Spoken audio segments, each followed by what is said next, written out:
ቤተሰብ በባለፈው ክፍል እንደተመለከታችሁት እንግዲህ ዳጣ ሂጂና ምሳሌን አምጪ በተባለችበት ወቅት ዳጣ ደግሞ ያው ምሳሌን አጣኋት ብላ በጣም ቤተሰቡን እንዳስጨነቀችው እንግዲህ ተመልክተናል።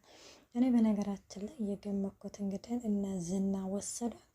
ምክንያቱም እንግዲህ እነ ትትናን ያስመለጡት እነ መድብል ስለሆኑ፣ አንደኛ ደግሞ ዋሌቱን ስላገኙ እንግዲህ እነሱ ወስዷታል የሚል ነበረ ሀሳብም ጥርጣሬም ያለኝ ማለት ነው።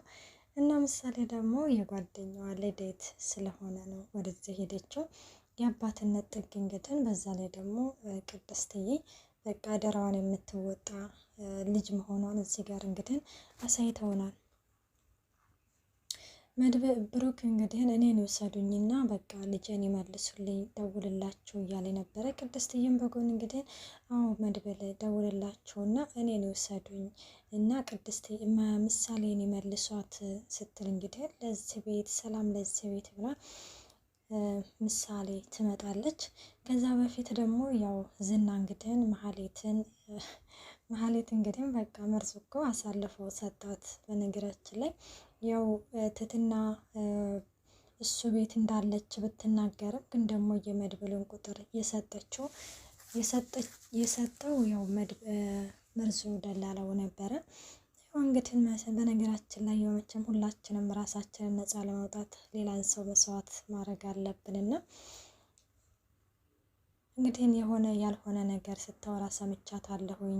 ስለዛ ስለ ዘፈኑ ስለ አልበሙ እንግዲህ እክስሃለሁኝ እንዲሁም እንዳለቀ ቁጠረው ብለዋለች ስትለው ሰምቻለሁ ብሎ ለዝና ይነግረዋል። ዝና ደግሞ ያው እሱን አምኖት እውነት ነው ለገንዘብ የማታረገው ነገር የለም እሷ ይህን ነገር ታረገዋለች ብሎ መሀሌትን አግቷት ነበረ። እንዲሁም ከማገትም አልፎ መድብል ጋር አስደውሎ በዝና ላይ እመሰክራለሁኝ በዩ ብሏት ነበርና እሷም ደውላ ለመድብል እንግዲህ ከእንግዲህ በኋላ ዝናን የምፈራበት ምንም ምክንያት የለኝም፣ ዝና ላይ ለመሰከር ዝግጁ ነኝ ስትልም እንግዲህ መድብል ደግሞ ጎበዝ አይደለም። እርግጠኛ ነኝ ዝና አብራት ነው ያለው። ጎንሽ ላለው ሰው ይሄ ጨዋታ የሌ ጨዋታ ነው ብለሽ በዩ ምን ነው ዝም አለ፣ አፉ ውስጥ ሶፍት ተጠቅጥቋል እንዴ በማለትም እንግዲህ ያፌዝባታል። ሰላም ጤና ይስጥልኝ ውድና የተከበራችሁ የቻናል ቤተሰብ እንደናችሁ ደህና ናችሁ? ወይን ያለው እግዚአብሔር ይመስገን። ለዚህ ቻናል አዲስ ሆናችሁ ሰብስክራይብ በማድረግ ቤተሰብ ሁኑ። እንዲሁም ነባሪ ስለምታበረታቱኝ እጅግ አድርጌ አመሰግናለሁ። ተወዳጅና ልብ አንጠልጣይ የሆነውን ዳጣ ድራማ ይዘንላችሁ ቀርበናል።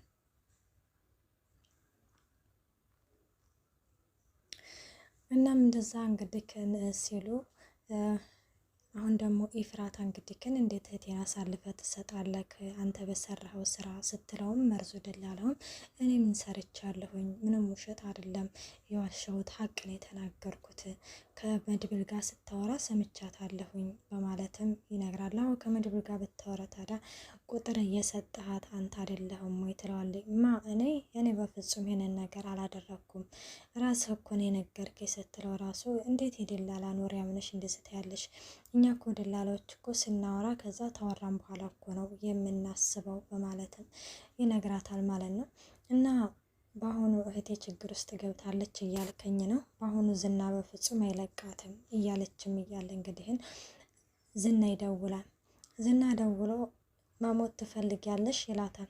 ማለት ምን አድርጌ ትላለች። አይ ምን አድርጌ ሳይሆን ምን ካደረኩኝ ነው የሚባለው ሲላትም እሺ ምን ካደረኩኝ ነው የምሞተው ሲል መሀሌትን ከዛሬ ቀን ጀምረሽ እቤትሽም ልታስገቢያትም ሆነ ልትረጃት እህልም ብትሰጫት እገልሻለሁኝ፣ እንደውም እህቷን እንደዚህ አደረገችላት የሚባል ወሬ ብሰማ አለቅሽም ይላታል። መሀሌት ኤፍራታም እንግዲህ እሺ በቃ ከዚህ ከቤት ወተቷን ይዤ ነው የማባረራት ትለዋለች። ጎበዝ ግን ለምንድን ብለሽ አትጠይቅኝም ሲል መጠየቅ ነበረብኝ እንዴ ትለዋለች። በቃ አንድ ሰው የተጠየቀውን ጥያቄ ለምን ሳይል እሺ ሲል ደስ ይለኛል። እንደነገርኩሽ ነው አንድ ነገር ብትረጃት አለቅሽም ብሎ እንግዲህ ይዘትባታል። እናም ሲዘትባት እንግዲህ እሷም እሺ ትላለች። በቃ አበቃላት በማለትም ለመርዙ ደላለው ትነግረዋለች። መርዙ ደግሞ እሷ እኮ ካበቃላት እኮ ድሮ እኮ ነው ገና ያበቃላት በማለትም እንግዲህ ትነግረዋለች። ሞገስና ደግሞ ሉላ እንግዲህ ያው እየተደበቁ ከዛ ቤት አንዱ ቤት ከአንዱ ቤት አንዱ ቤት እያሉ እንግዲህ እንደሚኖሩ እናውቃለን። እና ሉላ ደግሞ እያናደደች ነው። እሱ በቃ ካሁን ያገኘናል፣ ካገኘ ይለቃትም። አሁን ላይ በነገራችን ላይ ዝና ካገኛት በቀል ነው እንጂ እንደዛ እንደ በፊቱ የሚሳሳላት ሉላ አይደለችም። እሱ አሁን እንግዲህ አንደኛ ለበቀል ነው በጣም የተጨነቀ እየተጠበበ እያለ ሞገስን ለምንድን ነው የማትረዳው? አንዴ ውጭ ምግብ አምሮኛል፣ አንዴ ውጭ ከበላን ቆይተናል፣ አንዴ ይሄ እኮ ከእስር ቤት የማይተናነስም እያለ በጣም ነው የምታጨናንቀው። እኔ እንጃ ድራማ ቢሆንም ነው እኔ ሞገስ እንደዚህ ሲጨናነቅ በጣም ነው የሚያሳዝነኝ። እና ሞገስ እንግዲህ በቃ የሆነ ጭንቅ ይለዋል ማለት ምክንያቱም እንግዲህ በቃ የሆነ እኔ ነኝ እንደዚህ እያደረግኳት ያለሁት እኔ ነኝ ማለት የሆነ ስቃይ ውስጥ ያስቀመጥኳት እያለም እንግዲህ እሱ የሆነ ነገሮችን እንትን እንዲል አለ አይደለ እንድጨነቅ የምታደርግበት እንትን ይለያል። አንዴ ብር የለም ትለዋለች፣ አንዴ ውጭ ራክ ከበላን እኮ ቆይተናል ትለዋለች። እናም ሞገስ እንግዲህ ይኸውልሽ ሉላዬ አሁን ውጭ ላይ ከአንቺን ካገኘሽ ምን እንደሚያደርግ ታውቂያለሽ አይደለ? አሁን ላይ ፍቅር ብቻ ሳይሆን በቀልም ነው እያለም እንግዲህ ይነግራታል። ከዛ ደግሞ ከእንደገና ውጭ እኮ እራት ከበላን ቆየን አይደለ ትልና ከዛ መለስ ብላ ወይኔ ሉላ ምን አይነት ሰው ነሽ ትልና አይ በቃ አውቄ ነው ምናምን ትላለች። ከዛ ሞገስም እንግዲህ ሸሚዘውና ምንም እንዳታስቢ ማታ እንደውም እራት ጋብዝሻለሁኝ ወይን ጠጥተን እንመጣለን ይላታል። ከምር ነው ትለዋለች። ያው ከምሬ ነው ግን እኮ ብር የለክም ስትለው አይ በቃ ችግር የለውም ወተን እንበላና እንጠጣለን ደግሞ አንቺ ስለፈለግሽ ሳይሆን እኔ ስለፈለግኩኝም ነው ይላታል። ከዛ እሺም በቃ እንደዛ ከሆነ ይባባሉና እንግዲህ ያው ያንን እንግዲህ ይወጣሉ ማለት ነው። እና ቅድስቴ ደግሞ ብሩክ ሻፍልታ እንግዲህ ሳትቆረቆር እዛው ብላ ትገባለች። ከዛ እንደ ሳትቆረቆሪ ምናምን ይላታል። ከዛ ግቢ ይላታል ማለት ነው። ከገባው በቶሎ እወጣለሁ ወይ ስትለው ሳትቆረቆሪ ገብተሽ ድሮስ እንደዚህ በቶሎ መውጣት ይቻላል እንዴ? እኔ ተቀመጭ ይላታል። ረጋሽ ሻው ምናምን ስትል እንትን ይላሉ ማለት ነው። እናም ያው ይሄንን ጋሽ ቆይ መቼ ነው የምትተይው? ስንጋባም ጋሽ ነው እንደምትይኝ ይላታል። ምን ችግር አለው ታዲያ እኮ የክብር እኮ ነው ስትልም እንደዛ ከሆነ እኔም እትዬ ልበል ይህ እንደዛማ አይሆንም ትላለች። እንዴ እና ታዲያ ማክበር ለሴቶች ለወንዶች ብቻ ነው የተባለው ማን ነው? እኔም እትዬ ነው ማለት ያለብኝ እያሉ እንግዲህ እንቀላለዳሉ ማለት ነው። እና የሆነ ነገር አንድ ነገር አስታወስከኝ ስለ አጤ ቴዎድሮስ ነው አልቻ እንደዛ እያለ እሺ ምናምን ሲላትም እሱም እንግዲህ ሚስቱን በጣም ነው የሚያከብራት፣ በጣም ነው የሚፈራት ሲሉም እንግዲህ አንደኛው ቆይና ለምንድን ነው በዚህ ልክ ሚስትህን የምትፈራት የምታከብራት ብሎ ሲጠየቅ አላሉ አንተ ታጥቀህ ነው የምታየኝ፣ ሚስቴ ደግሞ ሱሬን አውልቄ ነው የምታቀኝ ብሎ አለ ትለዋለች። እንዴ ታዲያ ይሄ ምንድን ነው ምናምን ሲልም እንግዲህ ያው እንግዲህ ማለት ታውቀዋለህ እንዴ ታሪኩን ስትለው ያው እኛ ወንዶች እንግዲህ በሔዋን ነው ደካማ ጎናችን ብዬ ነው በማለትም ብሩክ ይነግራታል ማለት ነው።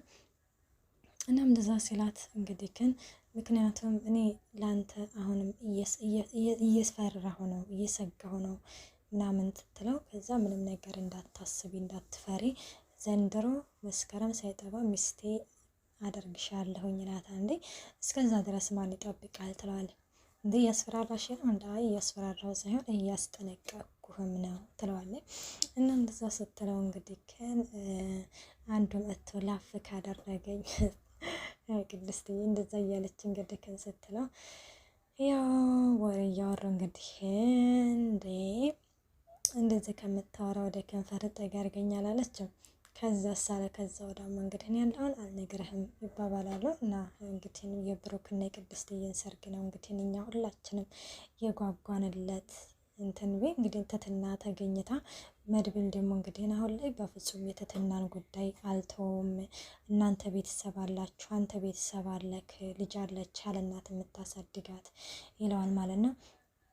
ያለ እናት ሳይሆን በእናት በሌላ ሰው እናት የምታሳድጋት ብትለኝ ይሻላል እና ይላል። ያው ብሩክ ደግሞ ያው የትትናን ጉዳይ ብንተወስ ትትና ብትቀርብን እንደማለት ነው ያለው አማራጭ ማለት ነው።